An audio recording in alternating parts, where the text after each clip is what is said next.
Well, for the first time in 2,000 years, Jews and Christians are learning how to relate to one another in mutual respect.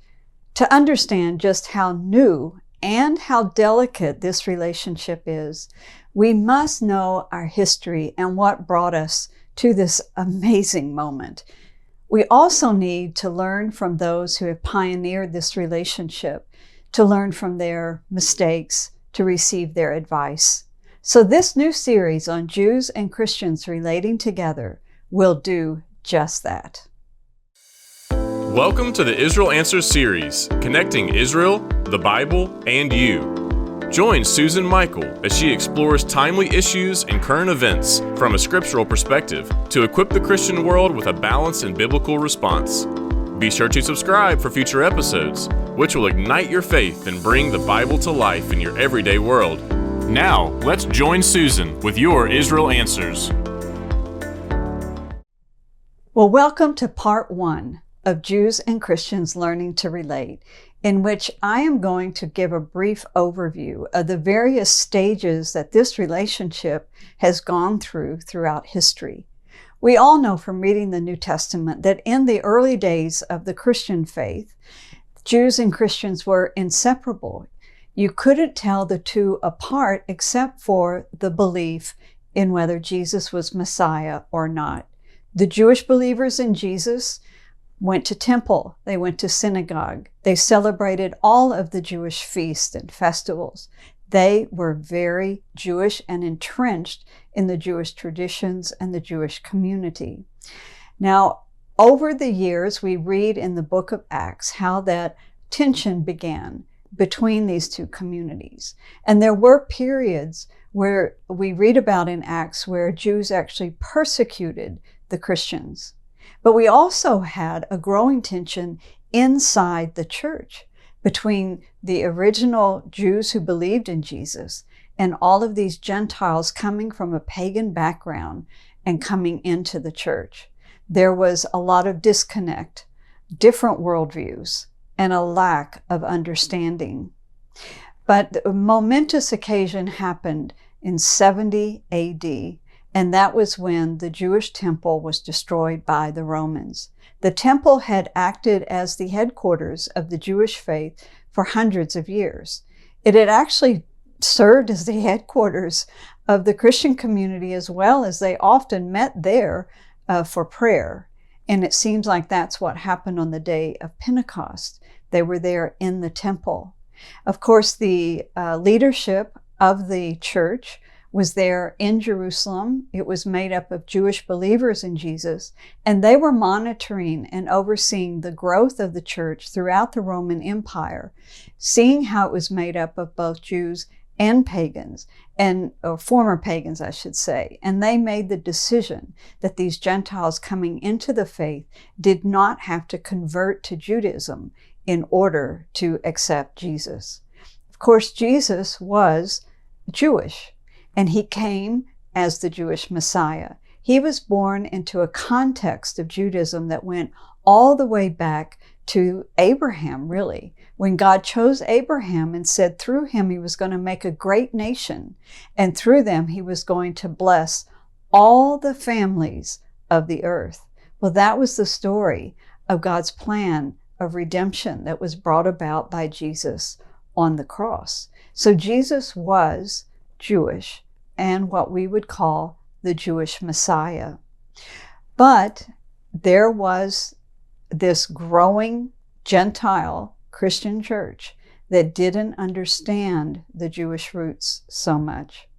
Now, another moment in history that really brought about the division, and let me back up, in 70 AD, when the temple was destroyed, the headquarters for the Jewish faith moved up into the Galilee in a city named Yavne. At the same time, other centers of leadership were developing in the Christian world, in Alexandria of Egypt, in Antioch, and in Rome. So now there was not just a disconnect over the belief in Jesus, but there was a geographical separation of the leadership of these two faiths. Now, in 135 AD, it's known as the Bar Kokhba Revolt, and this was the last Jewish revolt against the Roman rule. And the Jewish leaders proclaimed Simon Bar Kokhba, the leader of this revolt, to be the Messiah, and therefore rallied everyone behind him to participate in this rebellion and this revolt against the Roman Empire. Well, this put the Jewish believers in Jesus in a very difficult position. They could not follow Simon Bar Kokhba as Messiah. They knew that Jesus was the Messiah, so they did not participate in the revolt. As a result, they were seen as traitors, and in the fighting, some were killed. So this was a bloody and very turbulent time that really brought about a complete severing of these two communities. Over the next 200 years, there were times of great Roman persecution of the Jewish people and Roman persecution of the Christians. And at times, Jews and Christians were coming together, and at other times, they were separating from each other because they didn't want to be persecuted with the other group. It's a very complex situation. I'm kind of scanning over lots of details and years of history just to make some points that Judaism and Christianity started out as really one tree. Christians were seen as a sect of the Jewish religion. Over time, division occurred against each other and between each other, geographical division, all kinds of factors here that brought about a division. So that by the 4th century AD, when the Emperor of Rome became Christian, and within 50 years, Christianity was made the state religion of the Roman Empire. At this point now, Christianity ruled. Christians were no longer persecuted, and they were now being infused with political power, and the Jewish community then suffered the consequences of this.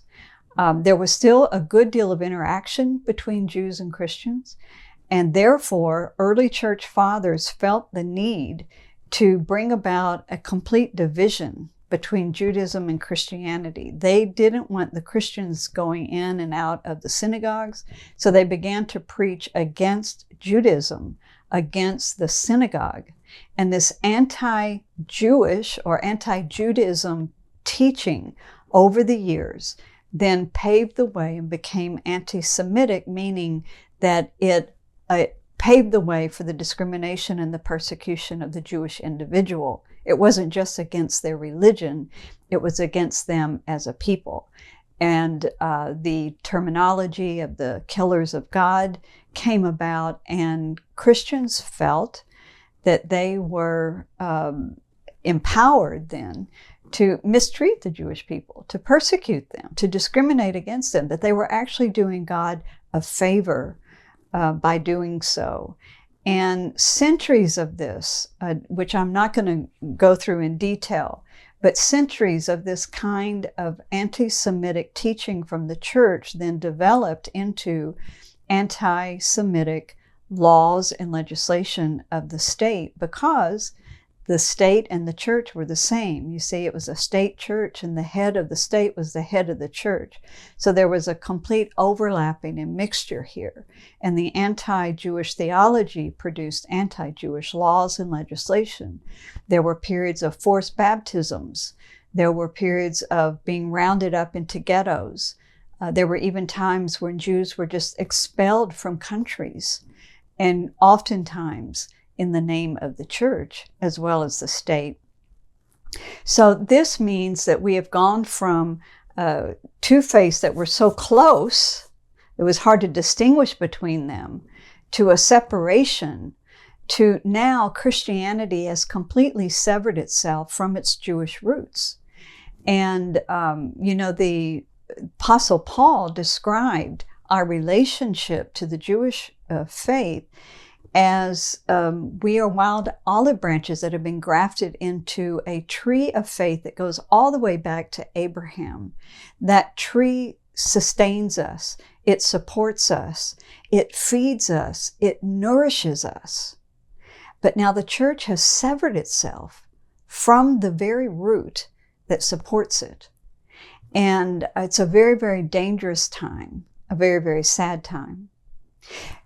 At the same time, Judaism has also gone through a major shift and a change, because the Judaism that was developing in the diaspora was totally different from the Judaism of the First and Second Temple periods. Now there was no temple. There was no sacrificial system. There were no offerings. There was no Sanhedrin. And so Judaism had to adapt to this and develop a slightly different theology, one that was more focused on prayer and on study as a way of expressing repentance and receiving forgiveness. Now, back in the time of the New Testament, we know that there were 4 major sects of Judaism. We read about the Pharisees and the Sadducees in the New Testament, and about the Zealots.